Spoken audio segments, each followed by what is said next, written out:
Déjeme saludar al maestro Ricardo Sevilla, periodista independiente, columnista del diario Basta y miembro de esta familia sin censura, para hablar precisamente de lo que ha señalado una y otra vez el presidente Andrés Manuel López Obrador.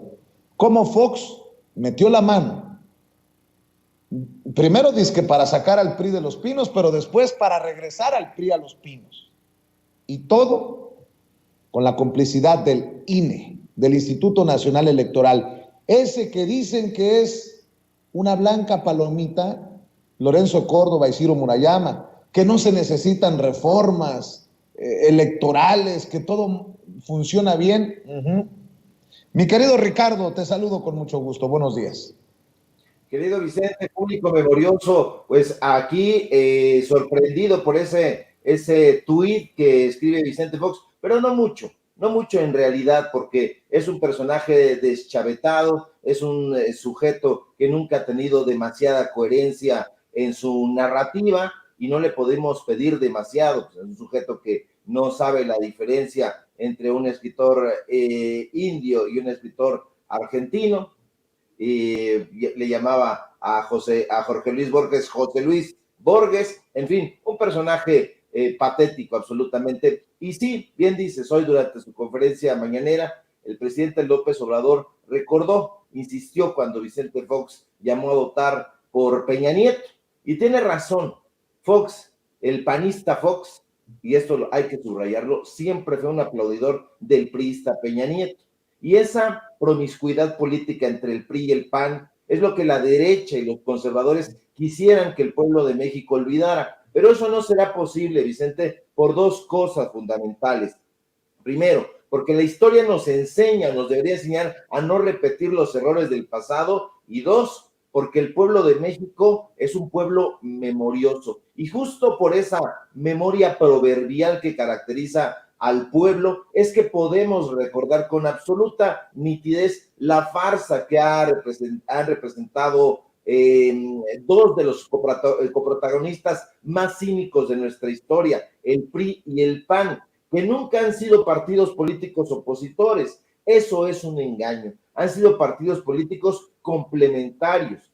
No hay que olvidar que en las últimas tres elecciones, en 2006, en 2012 y en 2018, estos dos partidos políticos y sus ocasionales aliados rémora salieron para combatir ferozmente la llegada de López Obrador a la presidencia. Por fortuna del pueblo de México y por fortuna para la democracia, como ya sabemos, estos partidos mellizos fracasaron en la última intentona. Y justo eso es lo que tiene rabiosamente delirantes a estos partidos políticos y a sus aliados. Y uno de los personajes más delirantes e iracundos ha sido precisamente Vicente Fox, quien desde la cúspide de su cinismo ha atacado sistemáticamente a López Obrador. En la derecha se hacen los sorprendidos cuando López Obrador menciona el pacto entre Fox y Peña Nieto, pero no les queda.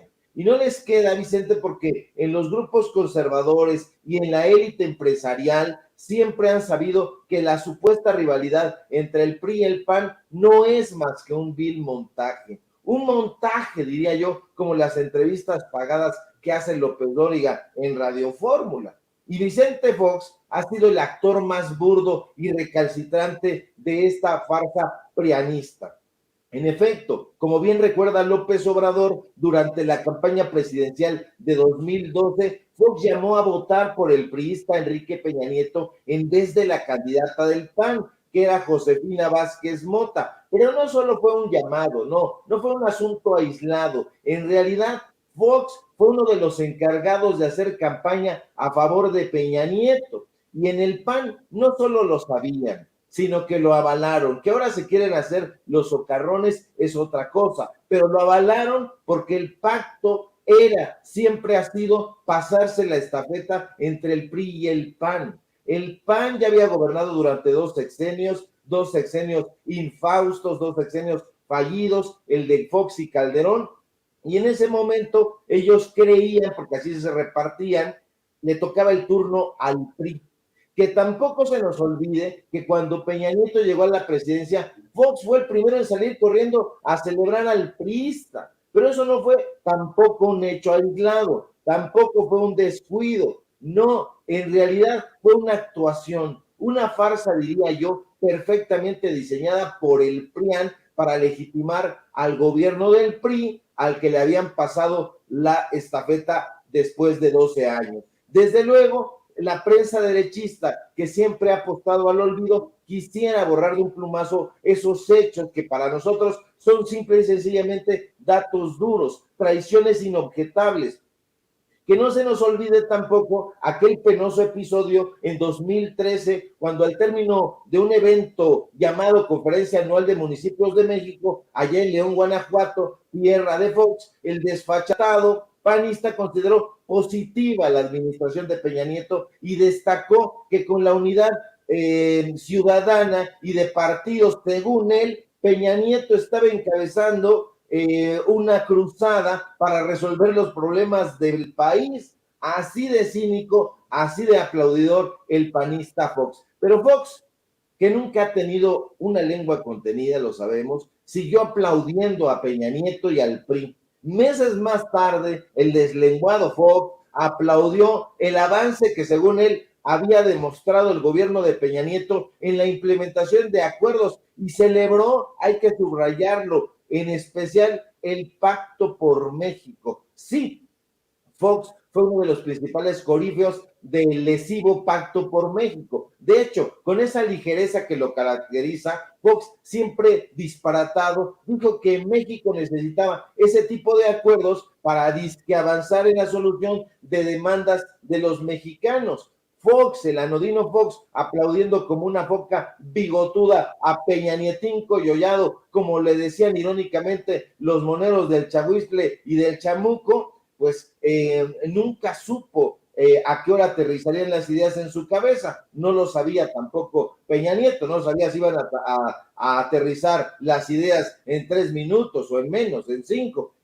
En fin, hay que recordar todo esto, Vicente, público memorioso, porque Vicente Fox ahora hace este llamado que a mí me parece patético, insisto, pudiera parecer sorprendente, pero no lo es, teniendo en cuenta la clase de sujeto que es un sujeto errático, es un sujeto voluble, pero sobre todo es un personaje que siempre ha aplaudido al PRIAN. No son partidos, insisto, opositores. No hay que olvidarnos, por ejemplo, que en determinado momento Fox llamó a Peña Nieto visionario, ¿te acuerdas? Cuando Videgaray invitó a Donald Trump, y bueno, eso es algo que debemos recordar, pero no vayamos más lejos. Apenas el mes pasado, cuando se dio a conocer que Peña Nieto era investigado debido a que recibió transacciones ilícitas por más de 26 millones de pesos, ¿qué pasó? Vox salió y arremetió contra López Obrador y le escribió a Peña: aguas, Enrique, que no se nos olvide que Josefina Vázquez Mota fue secretaria de Desarrollo Social de Vicente Fox, una persona muy cercana, y pese a ello, Fox llamó a votar por Peña Nieto, y todo ello con la complicidad del INE. Siempre ha habido complicidad entre el INE, siempre ha habido complicidad entre José Woldenberg, entre Ciro Murayama, entre Lorenzo Córdoba. Siempre han trabajado juntos desde las huestes, desde las épocas de nexos. Ahora, la pregunta es, si Fox fue capaz de traicionar a una de sus colaboradoras y amigas, decía en ese momento, más cercanas, ¿cómo demonios no iba a traicionar al pueblo de México, por el cual este ignorante jamás ha tenido un cariño especial? Pues estoy tratando de medio entender la estrategia. Ya ves que desde acá, desde estos medios de comunicación independientes, debemos, mi querido Ricardo, advertir estas estrategias que pueden llevar a lo que pues una y otra vez se ha denunciado. Por ejemplo, antes de que te vayas, Ricardo, ¿qué piensas de que Lorenzo Córdoba, y grábenme muchachos, ¿qué piensas, Ricardo, de que Lorenzo Córdoba asista a los foros sobre la reforma electoral, pero no a los foros de Morena, sino a los foros alternos de la reforma electoral del Va por México?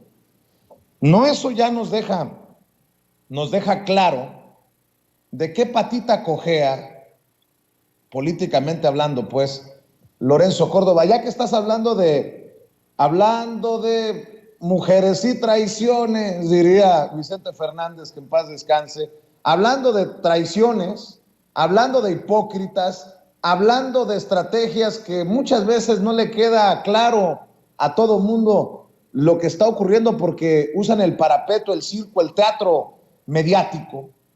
¿Qué piensas de esto? Porque vemos en estas imágenes a Lorenzo Córdoba llegar, el consejero presidente del INE llegar, insisto, a este foro alterno de la reforma electoral y del Va por México.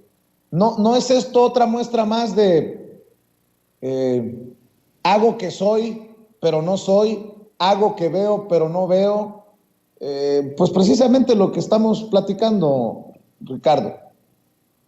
Pienso que Arnaldo Córdoba se infartaría de ver a su hijo cómo ha caído en los brazos del neoliberalismo.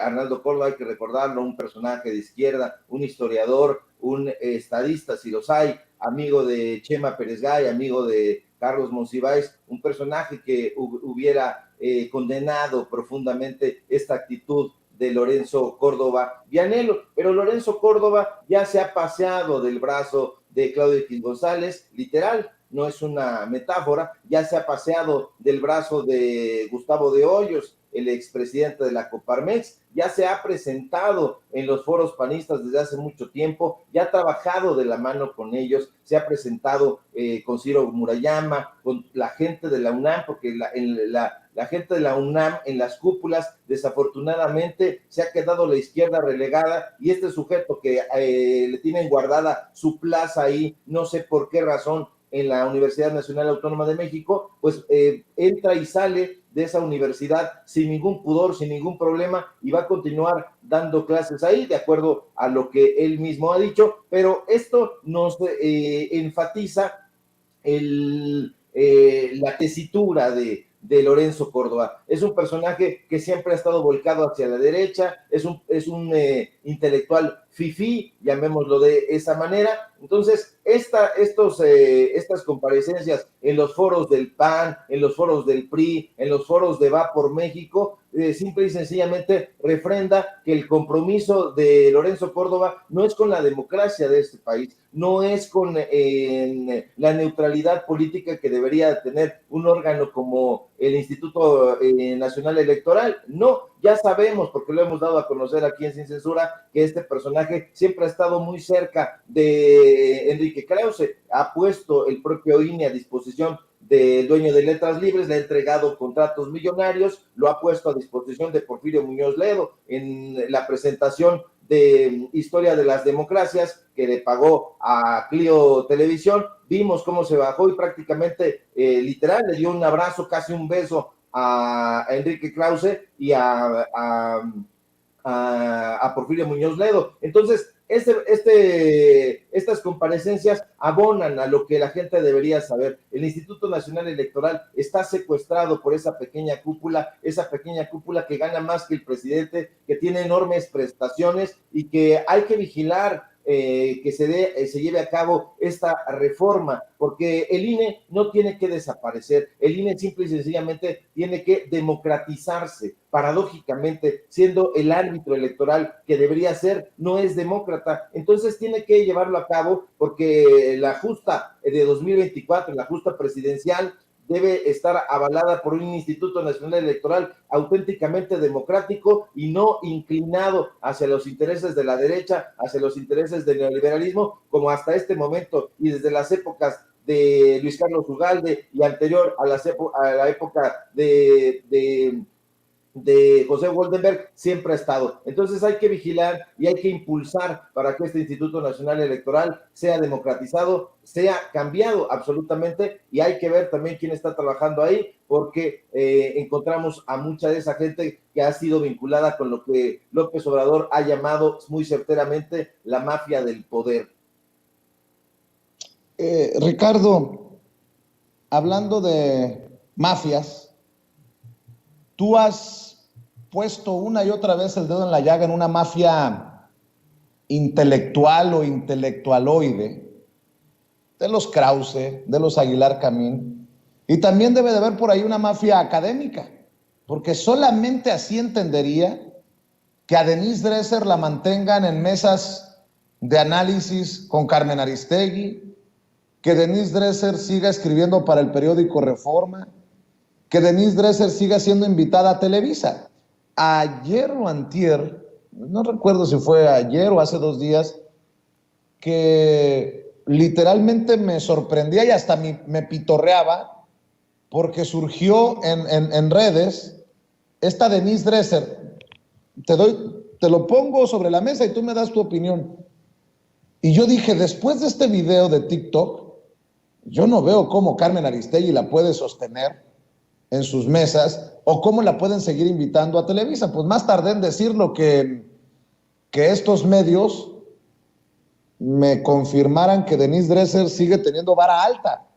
Y lo único que pienso es en una red de analistas, en una mafia de analistas académicos, intelectuales, que son usados en estos medios de comunicación para fines perversos. A ver, muéstrame, Ceci, esto que hasta nos llevó al pitorreo hace un par de días. ¿Objeto o pastel? Objeto. Una casa en Houston no es austeridad republicana. No es broma, ¿eh?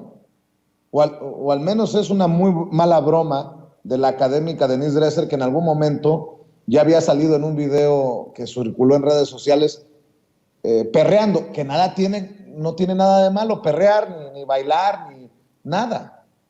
Pero, ¿esto qué es? Échalo otra vez, Ceci.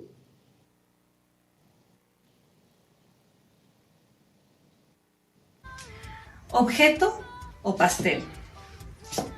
Objeto. Una casa en Houston no es austeridad republicana. Bueno, esta mujer que hablaba de un golpe de Estado técnico de Andrés Manuel López Obrador, esta mujer que en Televisa anoche hizo declaraciones como esta. Déjeme mostrarle declaraciones de Denise Dresser. Por ejemplo, dice Denise Dresser: tenemos un gobierno que tiene una visión ideológica distinta, pero el objetivo es el mismo: crear personas que crean en este proyecto político. Vamos a escuchar, por favor. Yo diría que la educación en México siempre ha estado ideologizada. Y ese ha sido su problema. La educación no ha sido un instrumento de movilidad social, no ha sido una prioridad para muchos gobiernos. Desde el momento en el que se crea esta simbiosis entre el sindicato y el gobierno en turno, que básicamente convierte a la educación, al sector educativo, en un coto político. Y la prioridad de gobierno tras gobierno ha sido crear súbditos, crear movimientos electorales en favor del partido. Muchos gobiernos bailaron de cachetito con el Bester Gordillo y sacrificaron el tema educativo. Ahora están cambiando la ideología, pero veníamos educados con la ideología de la Revolución Mexicana, memorizando fechas inertes, aprendiendo historias de victimización. Ahora tenemos un gobierno que tiene una visión ideológica distinta, pero el objetivo es el mismo: crear personas que crean en este proyecto político y en esta forma de entender el mundo. Y el problema es que esa visión, reiterada sexenio tras sexenio, lo que ha producido es un desastre educativo, generaciones heridas, alumnos que no saben, no tienen conocimientos básicos de español, de matemáticas, no saben cómo tener una interlocución con el mundo, en un mundo globalizado que avanza con mucha rapidez. A ver, Ceci, déjeme interrumpir a la académica. Creo que tiene razón. Yo que fui educado en escuelas públicas no llego a entender lo que quiso decir en este video de TikTok. Vuélvamelo a echar, Ceci, porque creo que le doy la razón a Denise Dresser. Está cabrón. No me da mi capacidad para entender de qué carajos va este video de TikTok. ¿Objeto o pastel? Objeto. Una casa en Houston no es austeridad republicana. Yo pregunto a sus alumnos, porque es académica, ¿no? Universitaria. Yo le pregunto a sus alumnos si le entendieron, que me expliquen. Después, Denise Dresser, incluso en esta participación en Televisa, habla de Delfina Gómez, de Leti Ramírez, y yo pregunto, ¿por qué sigue siendo experta? ¿Por qué sigue siendo llamada como analista Denise Dresser con estos desfiguros? No vamos muy lejos. No fue Denise Dresser la que confundió a Richard Gere, que visitó al presidente Andrés Manuel López Obrador en Palacio Nacional, con Ruiz Esparza, el finado Ruiz Esparza, secretario de Comunicaciones y Transportes de Peña Nieto, y despotricó, escupió su veneno contra López Obrador. Pues ¿con qué autoridad? La mujer que una y otra vez ha publicado noticias falsas. A ver, ¿qué dijo de Delfina Gómez, Ceci? Estamos muy mal, la pandemia solo ha exacerbado los viejos problemas que veníamos acarreando. Y ahora con el nombramiento primero de Delfina Gómez y ahora de su reemplazo, vemos a un gobierno que sigue viendo a la educación como un coto político, como un sector para movilizar al sindicato en términos electorales, con la elección del Estado de México en mente. La educación per se, como trampolín de movilidad social, no es la prioridad de este gobierno, no la fue A ver, déjenme decir algo. ¿Quién la entrevista? Leo Zuckerman. Leo Zuckerman publica en Excelsior, en donde es director editorial Pascual Beltrán del Río, y la educación, pues que se joda, como ha sido el caso tantas veces. Es tristísimo ver lo que ha ocurrido este sexenio. Sí, la política por encima de la educación. No es entrevistar a alguien para básicamente sustentar tu línea, lo que hace Leo Zuckerman. Perdón, a lo mejor me estoy volando, mi querido Ricardo Sevilla, perdón que me tomé tanto tiempo para poner sobre la mesa mi punto, pero para cerrar, tu opinión, tu comentario, maestro. Bueno, es que nos tendrían que dar la beca de Princeton o la beca Rockefeller o la beca Guggenheim para poder entender esto que ella además tergiversó, porque yo también tuve esta duda cuando vi este video que estaba compartiendo en redes sociales, que se vio originalmente en TikTok. Le pregunté también a los jóvenes que estaban haciendo esos videos y nos dijeron que esa emulación que hizo no tiene pies ni cabeza. Yo creo que Jacques Vallée, Phil Supla, a Louis Aragón o André Breton, los líderes surrealistas, envidiarían este artefacto que esta mujer, esta pseudo obra de arte, porque de verdad ha quedado como si no se proponía hacer algo surrealista, ha quedado en un ridículo atroz. Y eso es lo que ha hecho esta mujer. Me preguntaba si había una mafia intelectual. La hay, por supuesto, y estos personajes pertenecen a ella. Tanto el entrevistador Leo Zuckerman del CIDE como Denise Dresser del CIDE también. Hay que recordar que Virgilio Caballero hace muchos años se equivocó y apadrinó a una hueste de personajes que ahora son tiradores de dardos pestíferos y de saetas venenosas en muchos medios de comunicación. Virgilio Caballero llevó al Canal 40 a Denise Dresser, a Denise Merker, a Ciro Gómez Leiva y a Carlos Puch al Canal 40, y allá empezaron a hacer algo que aparentemente iba a revolucionar al periodismo de México. Empezaron bien, tenían buen camino y de pronto se extraviaron en el dinero. Ha quedado muy lejos esta académica que en algún momento le hizo una crítica furibunda también a Sergio Sarmiento de Televisión Azteca. Ahora ya se sientan en la mesa, ya son amigos. A esta mujer le ha tentado el dinero ya desde hace tiempo. Es una ideóloga del PAN, no del PRI. Hay que recordar que atacaba a Enrique Peña Nieto, pero porque ella siempre ha sido de las huestes calderonistas. Hay fotografías precisamente con la jefa de la mafia cultural, que es Consuelo Sáizar, que fue en su momento directora del Conaculta y después de la Secretaría de Cultura. Hay fotografías con Margarita Zavala, es su amiga, son cuates. Entonces está trabajando en favor del calderonismo, está trabajando a favor del PAN y de las huestes conservadoras. Entonces, esta mujer no tiene ningún carisma en cuanto a los temas que están latentes en TikTok. Hay que decirlo, tú comentas que está muy bien bailar. Sí, está muy bien bailar, está muy bien perrear, pero con ritmo, y también está muy bien hacer esta clase de videos, pero si les entiendes, y si no les entiendes, mejor distánciate. Esta mujer está muy bien ahí en esos medios de comunicación corporativos. Hay mafia, por supuesto.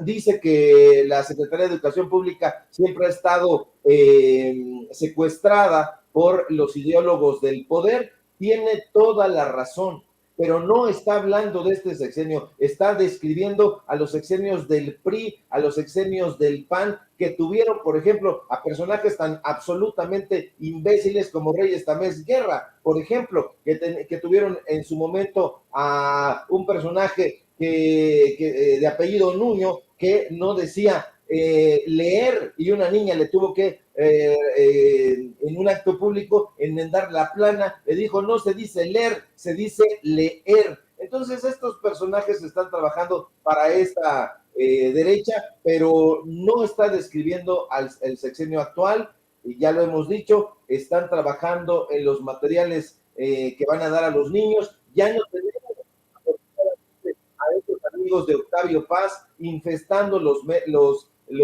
libros de texto gratuitos. Entonces, de lo que se está quejando, ella no lo sabe, no se ha dado cuenta, porque ya vimos que es surrealista. Se está quejando de los sexenios del PRI y del PAN, solamente que no se atreve a mencionarlos porque anda muy bailadora y anda muy tiktokera, y eso la ha perdido, la ha extraviado más de la cuenta. Querido Ricardo Sevilla, ¿por qué no invitamos a la gente a tus trincheras, por favor?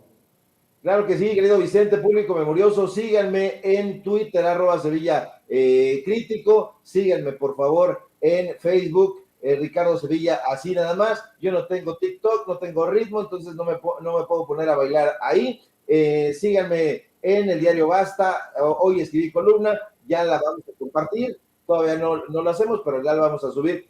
Síganme, por favor, en Ricardo Sevilla, los datos duros, así, en el canal de YouTube. Tenemos programa hoy en punto de las 8:30. Y síganme, por supuesto, aquí en La Familia Sin Censura, donde estoy participando de lunes a viernes al filo de las 11 de la mañana. Y te mando un fuerte abrazo a ti, al público memorioso, y a toda la gente en producción. Te mando un abrazo. Gracias, Ricardo Sevilla, hablando con nosotros sin censura.